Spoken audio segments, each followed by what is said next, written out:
suis ravie. Ça commence bien. Écoutez, je suis en très grande forme. Voilà.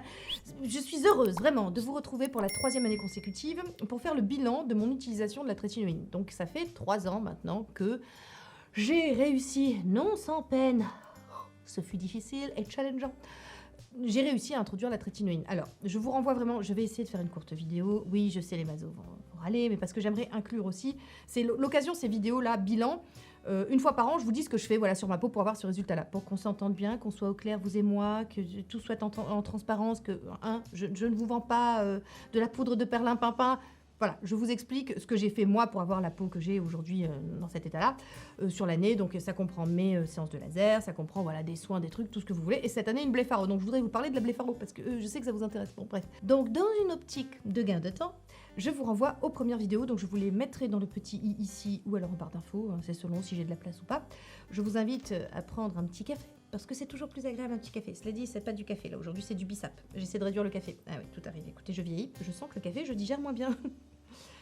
Est-ce que j'ai envie de crever? Oui. Ah oui, ça vraiment dans la vie. Vous savez, je peux tout endurer. Hein, tout endurer, les rides, la ménopause, tout ça. Mais l'arrêt du café, je pleure. Des larmes de sang. Je reprends mon fidèle Edgar, bien entendu. Edgar, je fais une... Mais alors, en vitesse grand V, je synthétise. La trétinoïne, c'est un médicament, c'est sur ordonnance. C'est pour ça que personne n'en parle, parce que personne ne se fait de pognon dessus. Ni les labos, ni les médecins, ni les influenceurs. Il n'y a pas de lien affilié. Que veux-tu, ma bonne dame, c'est comme ça. Voilà, vous connaissez le pourquoi du comment. En gros, oui, je trouve qu'on en fait trop sur la trétinoïne, que si on faisait comme le Doliprane, par exemple, que c'est un pharmacien... Allez, elle reste en pharmacie. Elle n'est pas comme ça chez Sephora, etc., la trétinoïne. Mais un pharmacien vous la donne en vous expliquant bien que non, c'est interdit aux femmes enceintes, que attention, ceci, cela, les précautions d'usage. Je pense que tu sais, c'est quand même moins dangereux que les clopes, qui elles sont vendues sans problème, hein, vraiment, ou que l'alcool aussi, pareil, c'est en vente libre, non mais la trétinoïne, non, attention, hein, voilà. Alors, écoutez, ceci étant dit, je reprends donc mon fidèle Edgar pour vous dire que donc c'est un médicament, c'est la vitamine A acide, la trétinoïne, c'est la mère de tous les rétinoïdes, c'est la mère. Après, vous avez des dérivés, mais c'est la queen, voilà, c'est la queen, c'est 20 fois plus efficace que le rétinol, il n'y a pas mieux, hein, voilà. Donc, c'est la seule qui pourra vraiment pénétrer bien profondément dans vos tissus. Alors la trétinoïne est un actif polyvalent. Vous savez qu'elle a d'abord été inventée, créée en fait pour lutter contre l'acné, mais il se trouve qu'elle joue aussi sur l'anti-âge. Donc si vous avez de l'acné hormonal, vraiment la trétinoïne, allez-y, ça coûte moins de 15 balles en pharmacie. Moi, moins de 15 balles parce que je prends celle qui n'est pas remboursée. Je ne veux pas coûter à la collectivité. Hein. Voilà, la mienne, je la paye 11 balles, très exactement, mais en fonction des pharmacies, bref. Donc voilà, mais vous en avez qui sont remboursés. Quand vous avez de l'acné, faites-vous rembourser, hein, j'ai pas de raison.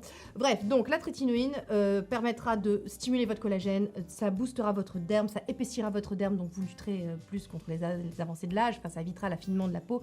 Évidemment, en début de traitement, quand vous commencez, en fait, ça affinera un petit peu le stratum cornéen, c'est-à-dire la couche cornée. Mais pas de panique, ça ne dure pas. Et après, ce qui est important, c'est que ça épaississe ici. Vous voyez, c'est la peau. Hein. Écoutez, non, je reviens pas. Je vous renvoie vraiment à mes vidéos, les premières où je vous expliquais tout bien les mécanismes, etc. Parce que là, c'est pas le sujet. Je suis là pour vous dire au bout de 3 ans comment ça s'est passé. Si vous avez suivi les débuts, ce fut difficile. Parce que la trétinoïne, il faut que votre peau s'habitue et construise sa tolérance à la trétinoïne. On n'a rien sans rien. C'est très efficace, mais comme toujours, ça a des effets secondaires. Donc, vous devez y aller très précautionneusement, une fois par semaine, hein, patience, fréquence, concentration. Ce sont les 3 clés que Tati Soso, elle vous donne, voilà, gratuitement, avec générosité. Donc, patience, fréquence, concentration, parce que vraiment brûler les étapes, c'est effectivement avoir des effets secondaires du type vous allez avoir la pelade, vous allez être irrité, vous allez être rouge, etc., etc. Rien de dramatique, hein. Si vous arrêtez, votre peau, elle sait se réparer, elle se régénère, tout va bien. Le but, c'est quand même de l'aider à se régénérer sans se flinguer. Puis vous continuez à avoir une vie sociale, donc si vous pelez comme ça le maquillage, etc., je sais que le fait d'hyper-exfolier au début, parce que ça vous permet vraiment d'exfolier plus rapidement votre peau, bon, ça vous embête quand vous mettez un fond de teint et que vous avez dit c'est chiant. Hein. Donc voilà, franchement, le secret, c'est d'y aller très lentement, prudemment, précautionneusement, et tout se passe bien, je vous assure. J'ai une peau sensible, j'ai tendance à faire de la dermite en zone périorale, et ça fait 3 ans que, écoutez, c'est une lune de miel, voilà, c'est une lune de miel, la trétinoïne, ça se passe très bien. J'ai attendu 18 mois, je couple avec du rétinol, parce que je regardais une des dernières vidéos de Dr Dre, je vous la mettrai en barre d'infos, dans laquelle elle disait qu'un sérum au rétinol, parce que c'est toujours le même truc, d'opposer en fait les molécules, alors qu'en fait, il faut qu'elles travaillent en synergie.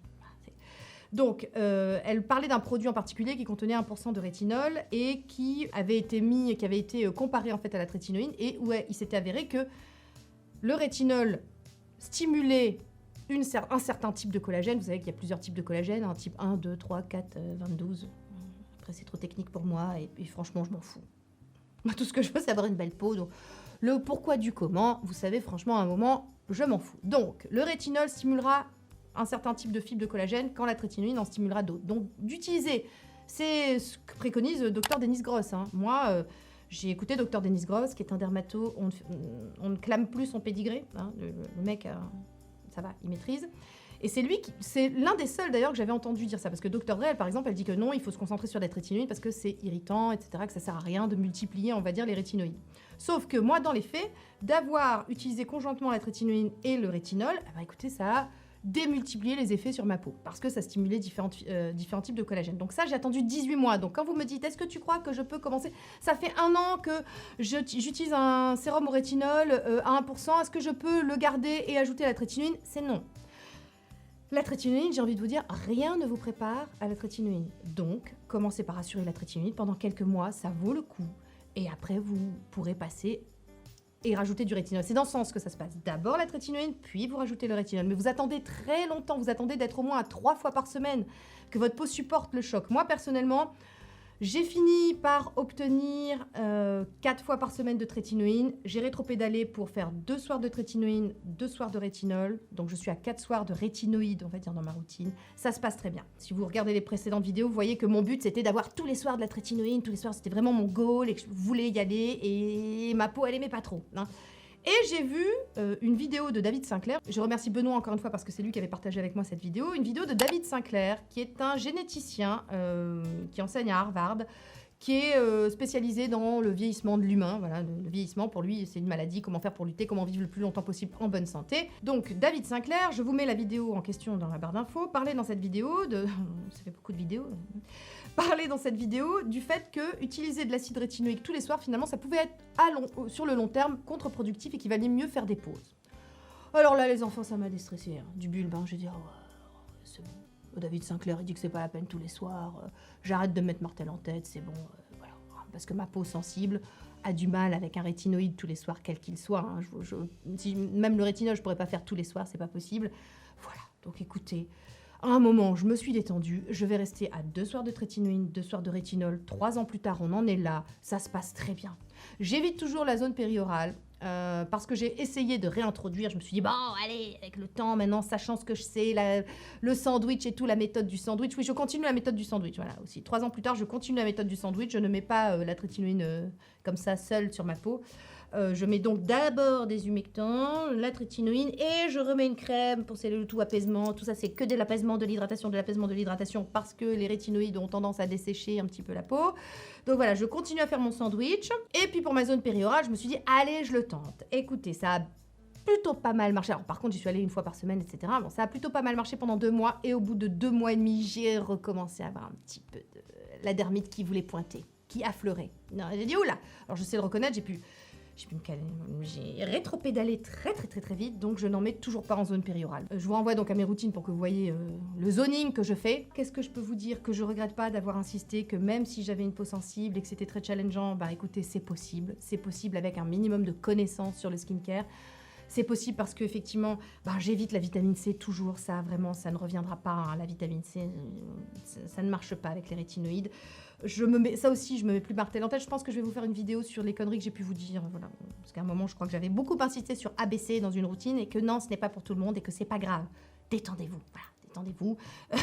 Devenir son skincare boss, c'est ça aussi. Est-ce que je mets la chanson maintenant? Oui. C'est pas parce que ça me convient que forcément ça te conviendra. Toutes les peaux sont différentes. Deviens ton skincare boss. Voilà. Ça aussi. Il y a des gens qui ont commencé la trétinoïne, ils y sont allés sur peau nue tous les soirs d'un coup, il ne s'est jamais rien passé, ils n'ont même pas eu un début de pelade et ils m'ont dit est-ce que c'est normal? Oui, c'est normal. Vous avez de la chance, vous êtes une peau de rhino, voilà, c'est pas grave. Il y en a d'autres, c'est très compliqué. J'ai mis, si vous vous rappelez bien mes premières vidéos, j'ai mis à peu près 2 ans, Non, attendez, 9 mois pour passer à 2. Alors voilà, je suis restée 9 mois à 1 fois par semaine de trétinoïne, ok. Après, j'ai fait 2 fois. Quand je venais de passer à peu près à 3 fois, je me suis dit, il est temps d'un... Enfin voilà, je vais tenter le rétinol plutôt que 3 fois, parce que 3 fois, ça a été un petit peu... Hein, c'était tendu pour ma peau. Qu'est-ce que j'appelle tendu? C'est-à-dire, j'avais plus de rougeur, j'avais plus de pelade, la peau était plus sèche, elle tirait plus, c'était un inconfort en fait, voilà. Ça se voyait pas forcément, attention, ça travaillait en amont, mais ça travaillait trop, quoi. C'est-à-dire que ma peau, je lui disais trop, feignasse, bouge-toi le cul. Voilà, donc elle n'aimait pas. Voilà, donc bon, bref. Donc j'ai mis 18 mois vraiment pour introduire le rétinol, j'insiste. Je vous renvoie aux précédentes vidéos et je pense que là, écoutez, j'ai fait le bilan pour la trétinoïne. Voilà. Donc, qu'est-ce que je fais d'autre? Je fais toujours 2 séances de laser par an. Alors ça dépend, c'est toujours un fractionné, c'est pas un ablatif. Alors là, cette année, je suis passée à l'origine. Avant, je faisais le Frax 1550 de Candela. Là, je suis passée à l'origine de Deléo. Pourquoi? Parce que les suites sont tout simplement plus sympas. C'est-à-dire que vous avez, voilà, presque le lendemain, vous n'avez plus rien. Alors que le Candela, fallait quand même 5 jours. C'est en fait la même technologie plus ou moins, mais c'est que la tête est différente. Donc comme c'est beaucoup plus petit, ça vous marquez beaucoup moins. Donc je préfère, donc je vais rester sur l'origine et je ferai toujours mes 2 séances d'entretien. C'est un peu, le laser, c'est un peu le bootcamp de la peau. Et voyez vos routines comme vos 3 séances de sport par semaine. Et puis 2 fois par an, vous faites un petit bootcamp où, voilà, c'est ça en fait le laser. Maintenant, vous me demandez, est-ce que je lâcherai mes routines, c'est-à-dire mes 3 séances de sport par semaine, et je garderai que les lasers? Non, parce que j'aurai absolument pas la même peau. Les 2, encore une fois, main dans la main, sont complémentaires, ne sont pas antithétiques, on ne les oppose pas. Je suis très contente de mes lasers, j'ai pas envie d'arrêter, mais si je devais choisir, je garderais mes routines, on est d'accord. Bon, ensuite, qu'est-ce que j'ai fait cette année? J'ai testé le Botox, là, cet été. Donc je vous en avais parlé, j'avais très peur, parce que j'avais très peur d'être comme ça, ou d'être comme ça avec la ptose, bref. Donc, je suis arrivée chez le médecin, j'ai dit, je vous prie, oui, j'étais comme ça. Vraiment, je te jure qu'il était fait, qu'est-ce que c'est que cet excité? Bon, il m'a dit, mais calmez-vous, ce n'est que du Botox. Je lui ai dit, oui, mais bon. Et je lui ai dit, alors, je vous préviens, pas comme ça et pas comme ça. Il m'a dit, mais non, c'est-à-dire qu'en fait, bon, vous n'avez pas de rides sur le front, donc ça ne sert à rien de vous piquer sur le front. Les ptoses dont vous me parlez, c'est quand on va piquer le muscle élévateur qui est ici, donc ça ne marche pas. Je vous fais 2 points et en sous-dosé. Et il m'a tellement sous-dosé que ça n'a pas marché. Hein. Donc, si vous avez l'impression que je suis un peu liftée, c'est en fait parce que j'ai équeuté mes sourcils, j'ai épilé la queue de mes sourcils. Voilà. Sinon, j'estime vraiment que ça n'a strictement rien fait le Botox. Alors, est-ce que je le retente dans 6 mois en plus dosé? Parce que vraiment, je suis très peu dosée. Voilà. Je sais pas. En même temps, bon, écoutez, on pourra dire que j'ai testé. Voilà, maintenant vous savez que j'ai testé, je vous le dis. Alors par contre, je peux toujours bouger le front parce qu'on n'a pas piqué ici. Je vous dis, j'ai eu 2 points, un ici, un ici. Voilà, c'était censé relever un petit peu. Voilà, moi j'aurais bien aimé que ça fasse un peu comme ça, mais ça n'a rien fait. Hein. J'ai toujours cette paupière qui est plus tombante que l'autre, voilà, parce qu'on n'est pas symétrique, les enfants. Voilà, ça me dérange pas du tout, je suis pas du tout traumatisée, voilà, tout va bien, c'est tout. Mais comme ça, maintenant, je pourrais vous dire j'ai testé le Botox. Et puis surtout, Trolita qui m'accuse d'avoir fait du Botox, je vais dire oui, Trolita, oui. Bon, donc, alors donc, on reprend, hein, focus. Donc voilà, ça c'est ce que j'ai fait. Donc laser, j'ai fait le Botox et j'ai fait cet été, très exactement. Je vous avais dit que je commençais à me renseigner, etc. avec des médecins. J'ai vu 2 médecins, 2 chirurgiens et tout. Je prenais des renseignements en fait pour une blépharo inférieure, pour enlever le début de poche qui arrivait. Et puis j'avais vu qu'en fait maintenant c'est très technique. On fait des blépharos avec des additions de graisse, etc. pour enlever un petit peu, casser un petit peu le creux des cernes et tout. Bon bref. Donc, je vais vous faire défiler un petit clip que je vous ai fait sur 1 mois en fait, où j'ai pris une photo à peu près tous les jours, parce qu'il y a des jours j'oubliais, donc des jours c'est 1 sur 2. Et je vous montre effectivement, donc voilà, ça commence maintenant. Alors, n'ayez pas peur. Voilà. Je vous montre à dessein ces images, parce que moi j'aurais vraiment aimé les voir, hein, ces images. Parce qu'on vous montre toujours des avant-après magnifiques. Faut savoir qu'on s'enquille ça quand même, hein, voilà, faut le savoir. Alors moi, je fais partie des 3% évidemment qui ont marqué plus que les autres. Vous savez, quand je vous dis que j'ai pas envie de faire partie des charrettes des ratés, parce que je connais mon corps, hein. Je sais qu'il peut me trahir, cet enculé. Donc, vraiment, non, je t'assure, je fais putain. Voilà, moi, j'aurais aimé voir ça. Donc, évidemment, 3% des gens, ça leur arrive de marquer, on sait pas. Alors, ça n'hypothèque absolument pas. Je vous dis pas que j'étais très rassurée, hein, mais le médecin, il était très joignable. Voilà, il m'a envoyé, il me disait, ne vous inquiétez pas. Oui, vous avez marqué, c'est pas de peau. Ne me détestez pas trop. Il me dit, mais je vous assure que ça n'hypothèque absolument pas les résultats. Et effectivement, au bout d'1 mois, j'avais plus rien. Enfin, voilà, j'avais dégonflé. C'était surtout le gonflement. Mais vraiment, ça me montre comment je serais si j'avais des injections ratées. Hein, voilà, vous pouvez voir, faites des pauses, c'est pas facile. Bon, j'ai beaucoup marqué. Alors, heureusement, c'était pendant les vacances. Heureusement, j'avais du temps. Mais j'imagine celles qui marquent et qui se sont pris que 15 jours pour se dire, bon, ni vu ni connu, je fais ça, je reviens au bureau, personne n'y verra que du feu. Voilà, mais il faut que vous le sachiez. Moi, je préfère que vous sachiez. Je vous dis franchement, je cherchais des renseignements, j'ai pas trouvé. Bon, ce que j'ai fait, parce que j'ai fait les choses bien, j'ai fait un petit journal pour me souvenir un petit peu de tout ce qui s'était passé, parce que je sais que ça vous intéresse. Alors, je suis arrivée très exactement à 13 h à la clinique. On m'a donné un protecteur gastrique, parce que j'avais, bon, évidemment, il y a tout un protocole en amont, et j'avais rencontré l'anesthésiste, etc., où je lui avais expliqué, écoutez, moi, vraiment, les anesthésies générales, les anesthésies, je supporte pas du tout, ça me rend malade. La dernière anesthésie que j'ai eue, j'avais 22 ans, c'était pour les dents de sagesse. Ah bah c'est là qu'on s'est aperçu que j'avais un syndrome malin des neuroleptiques, hein. Je veux dire, c'est pas un bon souvenir, hein, vraiment. Donc voilà, je ne supporte pas ça. Mes intestins, après, j'ai envie de décéder. Donc là, ils ont anticipé et je me dis, 2022, tout n'est pas pourri. Sur le plan des anesthésies, les enfants, je suis rentrée à 13 h, je suis sortie à 19 h. Mais franchement, si c'était pas la gueule d'un boxeur qui venait de se faire péter les dents, franchement, je pouvais aller danser, hein. Tout allait très bien. Bon, donc l'intervention, c'est avec une anesthésie en 2 temps. Donc je suis arrivée à la clinique, j'avais ma chambre, tout ça. On me dit de mettre mon petit slip très saillant, petite blouse très, très sexy, tout ça. Voilà, donc on fait ça. Puis on vous descend au bloc opératoire. Là, on rencontre l'anesthésiste, parce que c'était un autre. J'avais rencontré son collègue, enfin bon, bref. Un anesthésiste qui m'explique comment ça va se passer, c'est-à-dire que je vais avoir donc l'anesthésie en 2 temps. Donc une première anesthésie pour pouvoir, une anesthésie quasi générale, où on me fout dans les pommes, pour pouvoir m'anesthésier localement, que je sente rien. J'avais surtout pas très envie de voir. Et en fait, j'ai pas vu. Comme j'ai pas fait de blépharo supérieur, où là, il faut être quand même conscient, parce que le médecin, je crois, a besoin de vous pour voir le muscle et tout. Là, moi, j'ai rien senti. Hein. Voilà. Donc il m'a dit, vous aurez une petite anesthésie en 2 temps, une petite de 2 minutes pour pouvoir vous endormir. Ne vous inquiétez pas, quand vous vous réveillerez, vous serez dans une autre pièce. J'ai dit, d'accord, très bien. Donc je me réveille effectivement dans l'autre pièce et je dis, ah, c'est déjà fini. Non, on n'a pas commencé. D'accord, bon, très bien. Et c'est à ce moment-là qu'en fait, il est censé m'anesthésier aussi la cuisse pour pouvoir récupérer ma graisse de genou pour pouvoir me la remettre dans mes cernes, vous voyez. Donc c'est là que c'est technique. Bref, en fait, je devais me réveiller à un moment, je devais être semi-consciente parce que ça devait être une anesthésie locale. On devait me mettre des lentilles aussi oculaires de protection. Mais en fait, il se trouve que non. Il m'a endormi directement. Il m'a dit, celle-là, je l'endors. Elle va être chiante. Il a bien fait. Je pense que j'aurais essayé de faire des blagues, comme toujours. Et c'était pas l'endroit. Tu sais, l'humour, il y a un contexte. En salle d'op, non. Hein, tu vois. Donc voilà. Donc en fait, je me suis réveillée.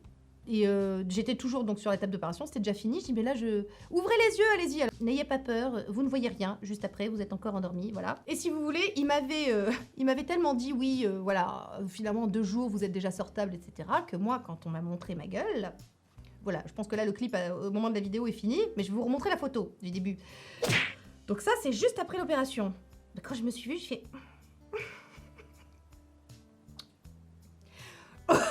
Ok. Je suis quand même pas très sortable, hein. Mais c'est pas grave, j'étais confiante, tu vois, j'étais confiante. On vient, on m'explique les soins, etc. Donc j'avais effectivement récupéré avant tout un tas de trucs à la pharmacie, donc masque réfrigérant que vous devez appliquer dès le lendemain toutes les heures, donc il faut mettre vraiment du froid. Il faut mettre des gouttes dans les yeux. Vous avez une crème antibiotique à mettre pendant 15 jours, 3 fois par jour et tout. C'est des suites vraiment... Non, c'est contraignant. Hein. Vraiment, je tiens à vous dire, voilà, ne vous attendez pas à ce que ce soit les vacances et le camping. Pas du tout. Hein. Et du coup, je lui dis aussi, j'ai de la photomodulation à la maison. Elle fait, c'est génial, ça c'est super. Ça. Donc, mon LED Eye Perfector. Imaginez ce que ça aurait été sans mon LED Eye Perfector. Je crois que j'en avais pour 6 semaines au lieu de 4.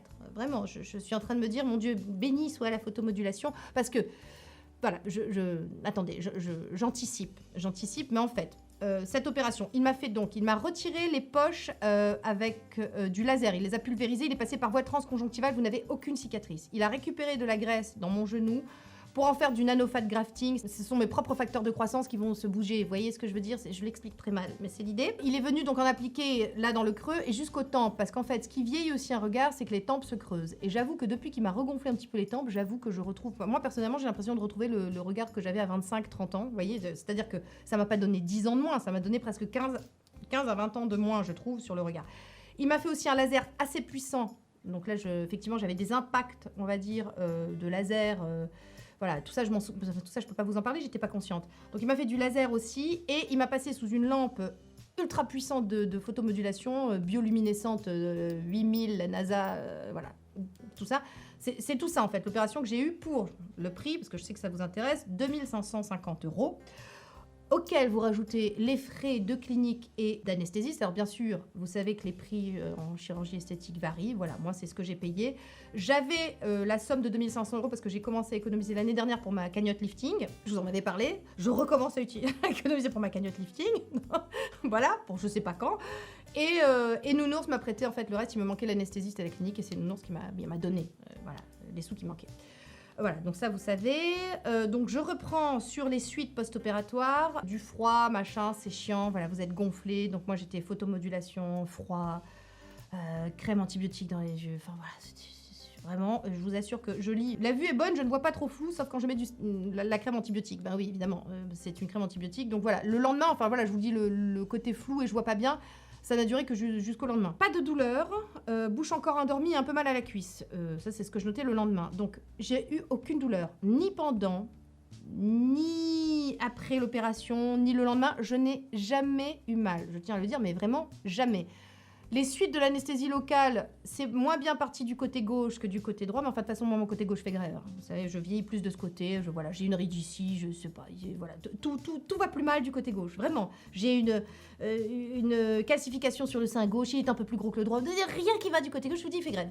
Voilà, du coup, l'anesthésie locale a eu plus de mal à partir du côté gauche que du côté droit. Mais c'est parti en plus de 24 heures, mais voilà, ça finit par partir. Hein. Alors j'avais demandé si je devais dormir sur le dos, en fait elle m'a dit non, pas d'incidence, c'est pas la peine, donc voilà, j'étais contente, mais j'essayais quand même de pas trop... voilà, tu vois, j'avais quand même un peu peur, donc j'ai quand même essayé de dormir sur le dos, c'était pas pratique, mais j'ai quand même passé une assez bonne nuit, la première nuit, après les autres nuits, voilà, ça allait, je vous dis, j'avais pas du tout mal. Alors ce qui était rigolo, c'était qu'à J plus 48 heures, j'étais pas trop marquée, donc j'étais là, je fais ouais, trop bien, tu vois... Mon corps est un cador. Merci ma génétique. Non, pas du tout. Pas du tout. Voilà. Donc ça, c'était pour me faire gagner en humilité un petit peu, tu vois. Ensuite, donc j'ai fait le masque réfrigérant, le LED Eye Protector. Et je marque J+3, j'en ai marre. C'est mignon, hein, parce que si j'avais su... Ce fut un exercice vraiment de patience. C'était presque un exercice philosophique, tu voyais, d'apprentissage sur soi-même, hein, Voilà, fallait être patiente, mais écoutez, au bout de 4 semaines, voilà, c'était bien. J'ai revu le médecin une semaine après, qui me disait que tout allait bien, que voilà, que pourtant j'avais très peur parce que j'étais noire sur le côté gauche, bien sûr. Forcément, toujours le côté gauche a mis une semaine. Il avait une semaine de décalage avec le côté droit. Hein, voilà, donc le côté droit, je voyais ce que ça allait donner du côté gauche une semaine plus tard. C'était vraiment très chiant. Et sur le côté gauche, j'étais vraiment noire, quoi. À un moment, je me suis dit, je fais une nécrose, vas-y, c'est pour ma gueule. Voilà, ma chérie, tu paieras ta vanité dans les larmes de sang. Toujours, tu sais, le même truc de... Non, pas du tout. Alors, j'ai évidemment envoyé ça aux copines, Gabi, Colline, Pierre. Voilà, tout le monde suivait ça avec intérêt. Tu vois, vas-y, monte, c'est quoi? Voilà. Donc, elles étaient là, oula, oui, quand même. Tu sais comment... Comment donner envie à ses copines? Voilà. Moi, je crois que c'est pour ça qu'on ne vous montre jamais ces images-là. Mais moi, vous savez, franchement, j'aurais aimé les voir, ces images. J'aurais aimé savoir dans quoi je mettais les pieds. Voilà. Et que c'était possible que ça fasse ça. Alors qu'après, évidemment, le résultat est super. On est à 2 mois, là. Les résultats définitifs seront à 9 mois. J'ai absolument pas encore les résultats définitifs. C'est-à-dire qu'au bout de 3 mois... C'est-à-dire que là, j'ai des cernes encore marquées. Normalement, je devrais plus en avoir à la fin. Mais j'ai plus de creux, j'ai plus de poche, j'ai plus... Voilà, je suis lisse, tout va bien. Enfin, moi, je suis sortable, quoi. Mais j'ai encore des cernes. Bon, moi, c'est ce que je disais... Enfin, c'est ce que je disais à l'oculoplasticien. Je disais, si vous voulez, moi, ça ne me change pas. J'en ai toujours eu. Il me dit, oui, mais non, vous n'en aurez plus, en fait.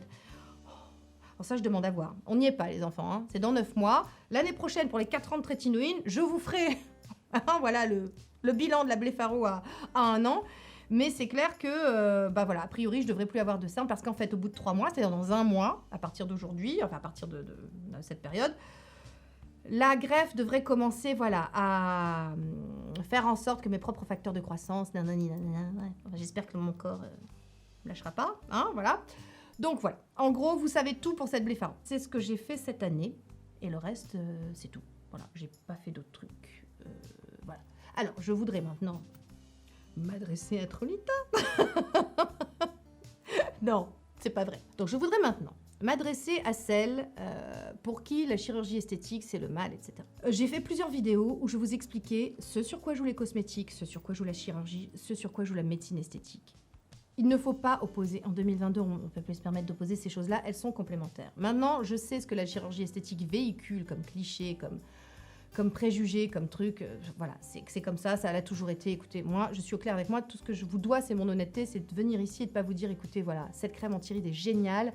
Voilà, achète, clique sur mon lien, etc. Non, si je vous parle de trétinoïne, c'est parce que je l'utilise et que je viendrai pas ici vous parler d'une crème, vous dire super crème, vas-y, clique sur mon lien, alors que les résultats que j'ai sur ma peau, c'est la trétinoïne. Vous voyez, je viendrai pas ici vous parler d'une crème en disant c'est super, hein, alors que le résultat sur mes poches, c'est la Blefaro. Parce que les cosmétiques vont agir sur les taches, sur la qualité de la peau. Vous ne trouverez pas un chirurgien esthétique qui vous dira arrêtez vos routines.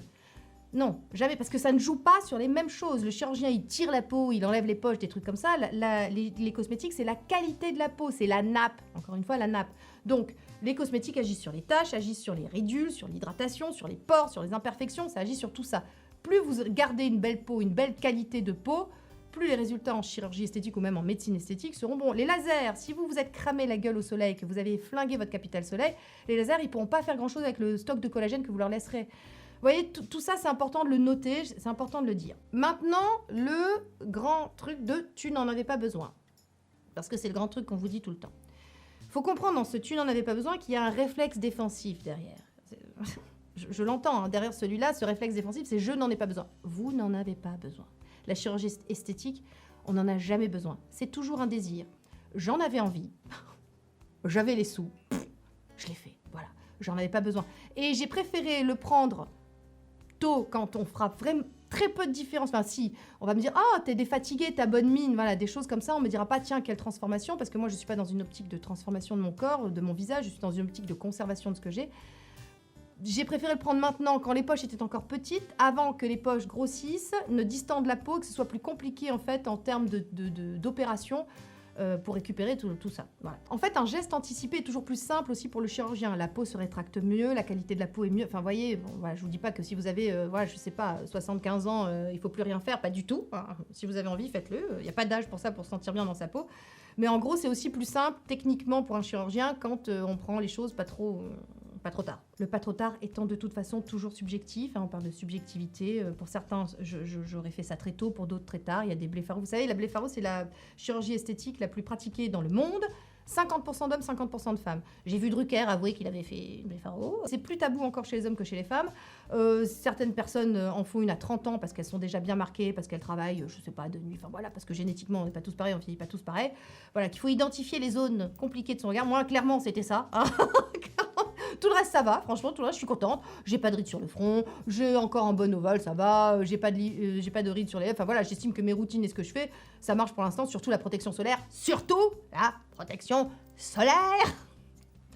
Je vais le redire. Protection solaire. Voilà.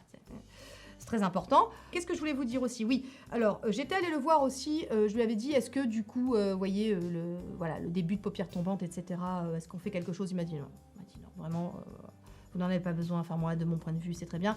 Personnellement, maintenant, je vais vous dire un truc. Le fait que je commence à avoir la paupière qui fatigue un peu, ça ne me gêne pas.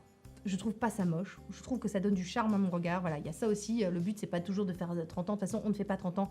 Même si on fait de la médecine esthétique ou de la chirurgie esthétique, ça, c'est pas possible. On vieillit des os. Enfin, notre squelette change. Enfin, voilà. Le but, c'est pas de... Comment vous dire? Le but, c'est pas de faire 30 ans toute sa vie ou de faire jeune. Le but, c'est de garder... d'être soi, mais la meilleure version de soi-même. Voilà. D'être la meilleure version de soi-même le plus longtemps possible. Voilà, c'est l'idée. Je peux pas vous dire autre chose. Maintenant, comme je vous dis, c'était absolument pas un besoin. Franchement, je me levais pas le matin en me disant « Oh, vraiment, quelle sale gueule. » Pas du tout. Pas du tout. Mais j'en avais envie. Voilà. Non, mais j'aimerais vous dire, oui, vous savez, j'avais une asymétrie. Je sais pas, vous trouvez une excuse à la con ah, c'était une obligation, tu vois, un peu médicale, qu'il y avait un truc médical. Pas du tout. En fait, il y avait juste l'envie de faire ça. Petit caprice, petit plaisir que je me suis payé à moi-même pour mes 45 ans. Bim, bam, boum. Voilà. Hop. On se récupère un contour des yeux. Voilà. Bon, ça me va, j'étais contente. Alors, on arrive à la partie injection d'acide hyaluronique. Et pourquoi je ne souhaitais pas avoir recours à ça, et pourquoi je ne souhaite pas avoir recours à l'acide hyaluronique en général pour ma peau, pour mon visage. L'acide hyaluronique dans les cosmétiques, c'est la vie. Hein. En injection, voilà. Pourquoi? Alors, c'est toujours compliqué. Hein. Il s'agit de moi. Si vous avez eu recours à des injections d'acide hyaluronique, que ça se passe bien, que vous en êtes très contente, super. Je ne vous parle que de moi. À partir du moment où j'ai fait des recherches, où j'ai voulu faire quelque chose pour mon contour des yeux, mes cernes, ça me gênait, je vous en avais parlé sur Insta, et j'ai reçu, pour les injections d'acide hyaluronique sur le contour des yeux, je vous jure, un nombre incalculable de retours négatifs. ça a allumé une petite clochette, ça fait ding ding dans ma tête. Des fois, ça fait ding ding, c'est bien.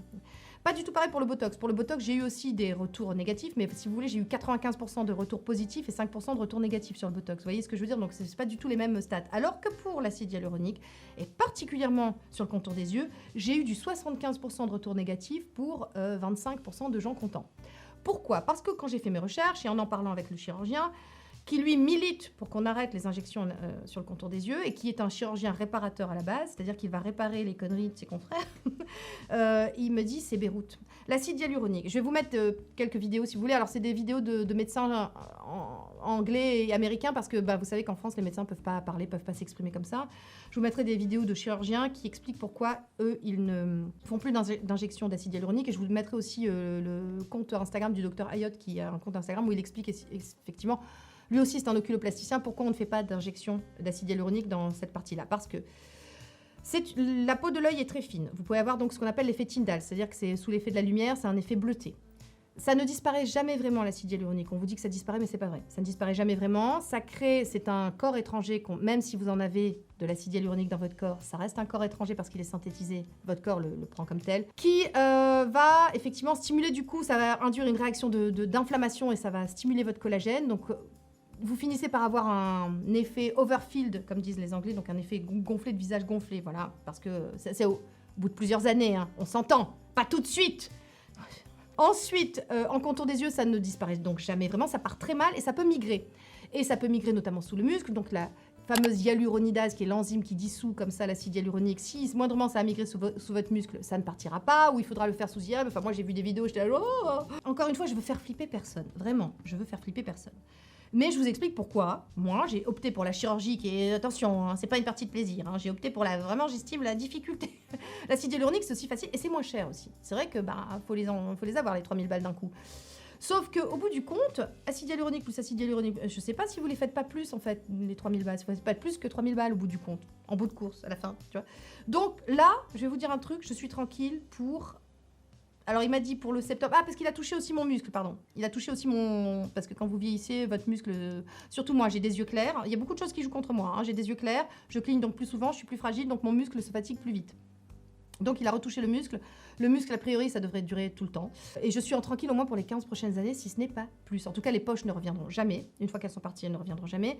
C'est sur le creux des cernes, évidemment, que là, ça va se jouer. Mais je suis tranquille, en tout cas 15 ans minimum.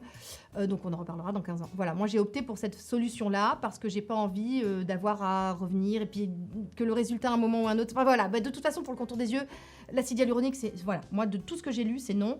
Je vous mettrai des vidéos, vraiment, voilà, des choses qui peut-être vous aideront à y voir un peu plus clair, mais moi, je ne souhaitais pas avoir recours à l'acide hyaluronique sur le contour des yeux, donc il n'y avait pas 36 solutions, c'était ça. Voilà, donc c'est tout. Ah, la grande question qui va se poser, n'as-tu pas peur de devenir accro?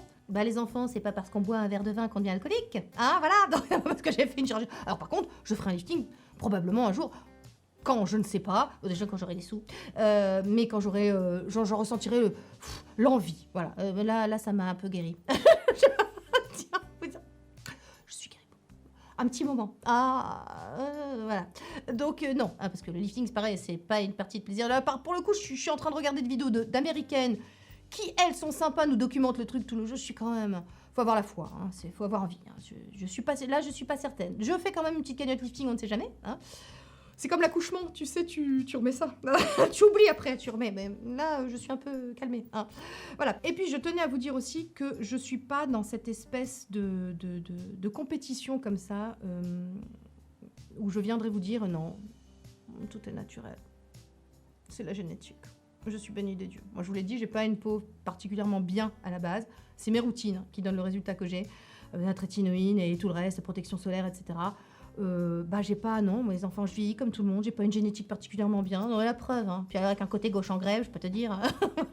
Donc non, voilà, moi je viens pas ici, je suis pas là, je viens pas ici pour prétendre être une autre, pour prétendre être supérieure aux gens, meilleure que les autres, pas du tout, voilà. Tout ce que je vous dois, je vous l'ai toujours dit, c'est mon honnêteté. Maintenant, effectivement, ceux que ça dérange, j'ai envie de vous dire, les créateurs ne sont pas vos créatures, gardez à l'esprit que je suis pas là pour correspondre à vos attentes, je fais encore ce que je veux, sur ma gueule. Mais tout ce que je vous dois, c'est mon honnêteté. Donc voilà, trétinoïne, c'est de l'honnêteté, pas d'argent, rien. Mais pourtant, Meilleure crème anti-rides du monde, moins de 15 €. Voilà. Je sais hein, qu'on aimerait que je ferme ma gueule et qu'on aimerait prétendre que je suis très dangereuse et que voilà. Mais non, j'assume ce que je dis. Et puis on verra quand ça sera déremboursé. Ça j'attends. J'attends. Ah oui, alors si on met en opposition, on me dit bah alors ça marche pas tes appareils. Alors c'est que vous avez vraiment pas suivi Tati Soso depuis toutes ces années. Hein, voilà. Les appareils, pareil. Aucun appareil va vous faire fondre une poche. Je pense pas vous avoir parlé de mes appareils en vous disant ça fait fondre les poches. Je vous ai dit ça limite le gonflement, c'est-à-dire les poches dites lymphatiques, mais les poches graisseuses, non. Hein, on est d'accord, je pense, voilà, on est d'accord. Ce qu'il faut, c'est s'entendre sur ce que vous pouvez obtenir avec des cosmétiques, ce que vous pouvez obtenir avec la chirurgie, ce que vous pouvez obtenir avec la médecine esthétique. Voilà. Il s'agit de s'entendre sur tout ça, et voilà, et c'est top. Mais écoutez, je crois que j'ai bien parlé, je crois que c'est tout. Je crois qu'il n'y a pas d'autre chose à dire. Je crois que j'espère avoir été exhaustive hein, sur tout ça. 3 ans de trétinoïne, conjointement avec le rétinol. Voilà. Il s'agit aussi très important dans les résultats avec les routines. Vous savez que la neurocosmétique commence à prendre un grand essor. Bon, Tati Soso vous répète ça depuis 8 ans, que si vous prenez du plaisir, le résultat sera là. Bon, la neurocosmétique est en train de me donner raison. Hein, voilà. Nul n'est prophète en son pays, que voulez-vous? En gros, le plaisir que vous prenez sur vos routines, c'est 80% du résultat, vraiment. Si c'est une contrainte, j'ai presque envie de vous dire, voilà, ne le faites pas, ce sera contre-productif. Si vous y allez vraiment, que vous faites vos routines en freinant des cas de fer, non. Maintenant, si vous prenez du plaisir, continuez, c'est super, c'est bien d'avoir une belle peau, de se sentir bien dans sa peau, vous savez, c'est sentir bien dans sa peau, au sens propre comme figuré, tout ça, c'est cool, voilà. Moi, je vous assure que cette petite blépharo et le fait de voir ma peau jolie, etc. dans la glace, ça m'a donné un petit coup de peps, tu vois, hop, ça m'a donné un coup de boost, tu vois, je suis repartie pour un tour alors que j'étais un peu, tu vois, un peu fatiguée dernièrement. Voilà. Écoutez, j'espère que cette vidéo vous a plu. On repart sur plein de vidéos un peu plus classiques à partir de la semaine prochaine. Plein de belles choses qui arrivent. La collection de Noël cette année, Green Kératine. Oh, on vous a fait un truc cette année, les enfants, c'est quelque chose. Hein. Voilà, plein de belles choses. Mes routines aussi, tout ça. Pure and Body, les amis. Le truc pour les cheveux, le casque pour les cheveux, il arrive. On va avoir une exclusivité pour les mazos aussi. Bon, bref. Restez connectés, restez sur la chaîne de Tati Soso, abonnez-vous, attends j'ai un cheveu, ouais. Non mais abonnez-vous, voilà, plus on est de fous, moins on rit, petit pouce, activez la cloche, tout ça, voilà, c'est important, voilà, parce qu'ici on a des bonnes infos. Quoi d'autre? Bah c'est tout, hein, voilà, bah je vous embrasse, bye Team Mazo. 2021, c'était pas si bien.